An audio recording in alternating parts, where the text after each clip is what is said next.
বাংলাদেশ জাতীয় দলে হাবিয়ার কাবরেরার চাকরি এবার শেষ, তাকে আর রাখছে না বাফুফে। তো নেক্সট ম্যাচের পরে একটা ডিসিশন নিতেই হবে, কেননা এই সিন্ডিকেট কোচের জন্য বাংলাদেশ আজ এশিয়ান কাপ থেকে ছিটকে গিয়েছে। এই দায়ভার কাঁধে নিয়েই কাবরেরা বাংলাদেশ জাতীয় দলকে বিদায় জানাতে চান। এখন আপনাদের মনে প্রশ্ন জাগতেই পারে, কি হতে পারে বাংলাদেশের পরবর্তী কোচ? জানলে অবাক হবেন যে লাতিন আমেরিকা থেকে বিশ্বকাপ জয়ী কোচ আসছে বাংলাদেশে, আর নয় হাবিয়ার কাবরেরা। হাবিয়ার কাবরেরার অধ্যায় এবার শেষ করা দরকার, কেননা বাংলাদেশ দলে এখন যে সকল ফুটবলাররা খেলবে তারা সবাই বিশ্বমানের, আর বিশ্বমানের ফুটবলারদের কোচিং করাতে অবশ্যই বিশ্বমানের কোচকে দরকার। এসব মেরুদণ্ডহীন কোচ দিয়ে দেশের ফুটবলে শুধু ক্ষতিই হবে, আর সেই জন্য সবাই চাইছে একজন বিশ্বমানের কোচকে যেন নিয়োগ দেওয়া হয়। আজকের ভিডিওতে আমরা জানবো এমনই একজন কোচের সম্পর্কে, যার নাম শুনলে হয়তো আপনারা সবাই বলবেন যে তাকেই যেন বাংলাদেশের পরবর্তী কোচ করা হয়। বাংলাদেশের ফুটবল উন্নতির দিকে অগ্রসর হচ্ছে, এটা অস্বীকার করার কোনো সুযোগ নেই। আর এই উন্নতির অন্যতম প্রধান কারণ হলো হামজা চৌধুরী, সমিত সোম, জায়ান আহমেদ, ফাহমিদুলদের মতো ফুটবলারদের জাতীয় দলে নিয়ে আসা। তবে শুধু ভালো ফুটবলার দিয়ে দেশের ফুটবলের উন্নতি করা সম্ভব নয়। ভালো ফুটবলারের পাশাপাশি দরকার একজন ভালো ফুটবল কোচ, যেই কোচ দলের মধ্যে একটি মেলবন্ধন তৈরি করবে, যে মেলবন্ধনই হবে বাংলাদেশের ভালো করার অন্যতম একটি আত্মবিশ্বাস।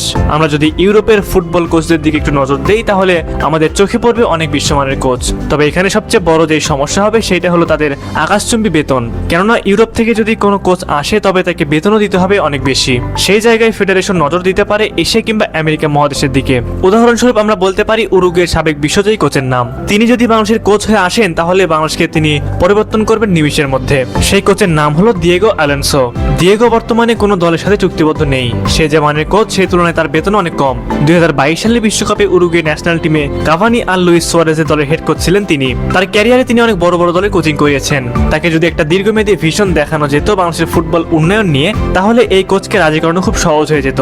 বাংলাদেশের ফুটবল অন্তত এশিয়ান লেভেলে যদি ভালো করতে চায় তাহলে এই ধরনের কোচকেই লাগবে। এমন অনেক উদাহরণ আছে যেখানে ফুটবল খেলায় একজন কোচই পুরো দলকে 360 ডিগ্রি পাল্টে দিয়েছে। কারণ একজন ভালো উন্নত মানের কোচই হচ্ছে ফুটবল খেলার মাঠের আসল রাজা। বাফুফের কাছে বিনীত অনুরোধ থাকবে, বাফুফে যেন দিয়েগো অ্যালোনসোকে নিয়ে আলাদা পরিকল্পনা করে। কেননা এমন কোচকে যদি আমরা হাতছাড়া করি তাহলে বাংলাদেশ ফুটবলের উন্নতি সাধন কখনোই হবে না। হাবিয়ার কাবরেরার মতো কোচকে আমরা আর দলে দেখতে চাই না। আমরা চাই একজন দিয়েগো অ্যালোনসো, যে আমাদের হামজা সমিত কিউবাদের কোচ হবেন। সুপ্রিয় দর্শক, আপনাদের কাছে কি মনে হয়, কাবরেরাকে বাদ দিয়ে বাফুফে কি পারবে দিয়েগো অ্যালোনসোর মতো কোচকে নিয়োগ দিতে? অবশ্যই এই বিষয়ে আপনারা কি ভাবছেন তা আমাদের কমেন্ট করে জানাবেন।